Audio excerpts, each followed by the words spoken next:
Took you long enough. Nice car though. Yeah, you like it? 2019 Kia Stinger GTS with a dynamic all-wheel drive. I probably would have got a rear-wheel drive and not orange. Why not? I think it's pretty awesome. Federation orange, only one of 800 in the world. Ready to drive it? Yeah. All right.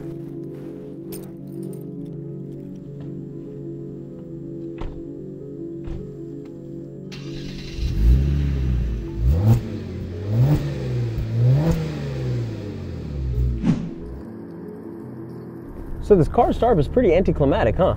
Listen, man, it's not gonna be like your Jaguar SVR with that 5-liter V8. Yeah, but there's a GTS badge on the back of this car, so I'm just expecting a little bit more from it. You know what? Go ahead, get on it a little bit.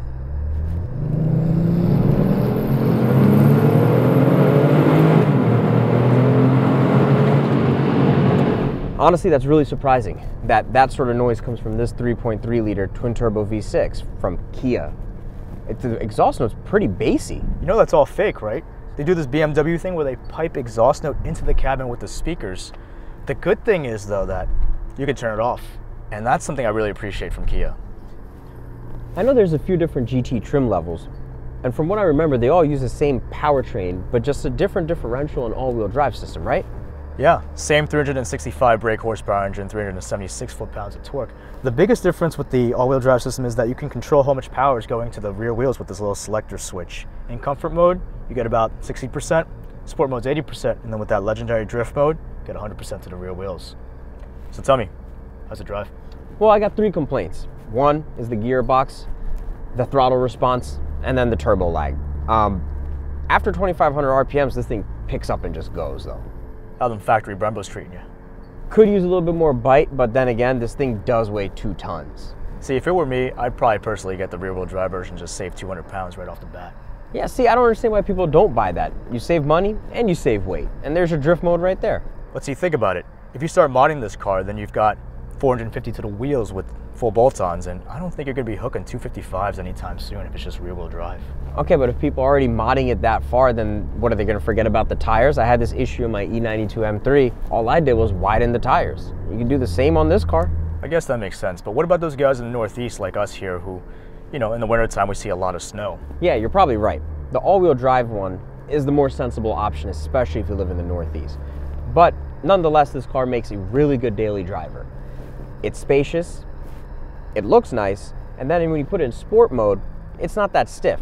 And this car is just simply quick. Then we get to the interior bits of this car, where I start to have a little bit of an issue.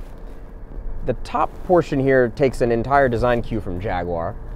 This screen is from BMW. This air vent area is straight from a Mercedes S-Class or C-Class, whatever you want. And then an Audi down here, and to end it off, we have a Volkswagen Touareg gear shifter. And I know now I'm just asking for too much. I would like a digital dash, but I can live without one. The seats are pretty comfortable in this car. I'm a small guy. I move around a lot in the seat through turns. But then again, this is not any sort of racing bucket seat. But for a daily, everyday car, it gets the job done. And it's not uncomfortable by any means. I'm loving the steering wheel though. Flat bottom, Alcantara, heated steering wheel. So the more you turn in with this car, I've realized that the steering is like really progressive. The more you turn in, the more it goes in, which is really nice. I actually like it. The paddles are all right. They're just, you know, they're average paddles. Nothing special here. And I know you're a big stiffler on paddles. You know what? They're actually pretty good for a Kia. I mean, they're better than the Audi paddles, which I know is not really saying much because Audi makes probably the shittiest shift paddles on the planet. But the other thing I can't get over is this steering wheel. Like, it's not that there's a Kia badge on it, it's just that the materials and the design is kind of, doesn't really fit the rest of this car. Yeah, but once you get over that, I mean, this car is just as good as those Germans, and especially at $46,000, I mean, what more could you possibly want? It drives nice, it's fast, it performs very well compared to all of them, and the handling is just great. I think it handles really well. I can see what you're saying. Yeah, but we should try it now. Try what? Come on, dude. Drift mode. No, dude, we're not insured for that. I think we should still try it. Listen, we should just keep driving. We should keep driving to an empty parking lot. You're right. No, that's a bad idea. It's a great idea. Let's just go. So after discouraging Sean and dropping him off back home, I thought it was about time I took his advice and make my way to an empty parking lot.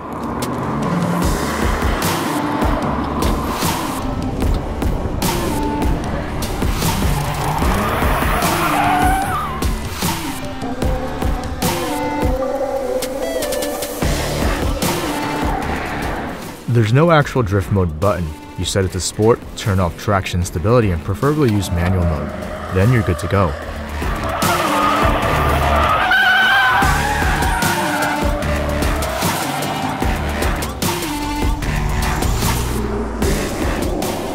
The biggest problem with the Stinger is that despite having everything off, the car will progressively learn what's going on and start to pull back on the fun. So if you really want to have drift mode, just get a rear-wheel drive Stinger. Alright, playtime's over. Let's see how fast it is now.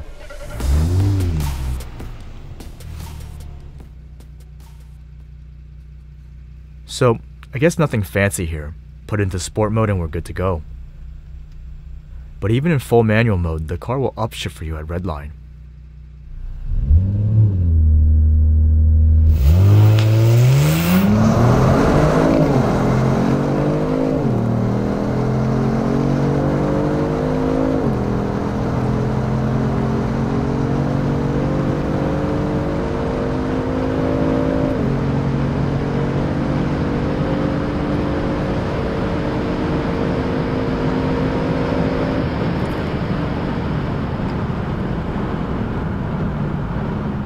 Not bad.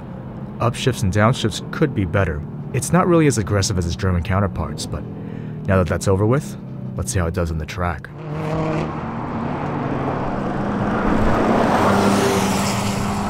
Driving a car on the street and driving a car on the track are two different animals. Something that feels great on the street may not feel the same when pushed to the limits on a track, and that's exactly the case with the Stinger GTS. Let's start with the good. There is decent power in the back straightaway. Having more power is always welcome, but if I can hit 100 miles per hour back here, I can sleep easy at night. Like I said before, the car automatically upshifts for you at redline no matter what, which can be a good or bad thing depending on your driving style. For me, I hate it. Around a technical track like this, you really feel that 4,000 pound curb weight in the form of enormous body roll. And despite being in sport mode with 80% power in the rear, I found the car to have constant understeer, and there was just not enough punch from the engine to induce any power oversteer when you wanted it. The suspension fared pretty well against the imperfections on this particular track. Something that would normally unsettle a stiffer riding car didn't really affect the cornering in the Kia. The variable rate steering was great on the street, but on the track it's a different story. While it's helpful for turning in certain scenarios, most of the time I found it to be unpredictable around the corner and I had to adjust my driving style for the car. The only redeeming factor is the steering feedback in the physical wheel itself. But the worst part is the brakes. They have a really hard time keeping up with the weight. The fade becomes really apparent after a few laps, even though this is a relatively low-speed course. Frankly, we had to bring it in after 6 laps despite not even pushing the car to its mechanical limits. But that's alright, because by then we had already had enough. It's definitely not designed to be a track car, I get that, but this channel is called Track Day, so if I get the opportunity, I'll bring it in for some track time. But all in all, it lacks confidence in almost every department, and simply wasn't inspiring to drive to the limit. But it looks like I was able to keep up with that Shelby GT350 in the advanced run group, so that makes me kind of curious what kind of lap time we got.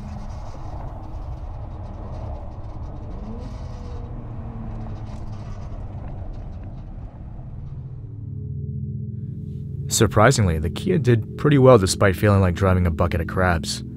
For what is essentially a 2-ton, 4-door family sedan with all-wheel drive designed by an economy car company, it held its own here. And I was impressed that it put down a respectable lap time of 1 minute 27.63 seconds. And that's with a passenger. In my experience, a passenger is usually worth around 2 seconds around the track, which would make it as quick as a track-purpose Abarth 124. In a straight line, it isn't slow either. Real life 0 to 60 happened in 4.87 seconds and 0 to 100 in 11.57.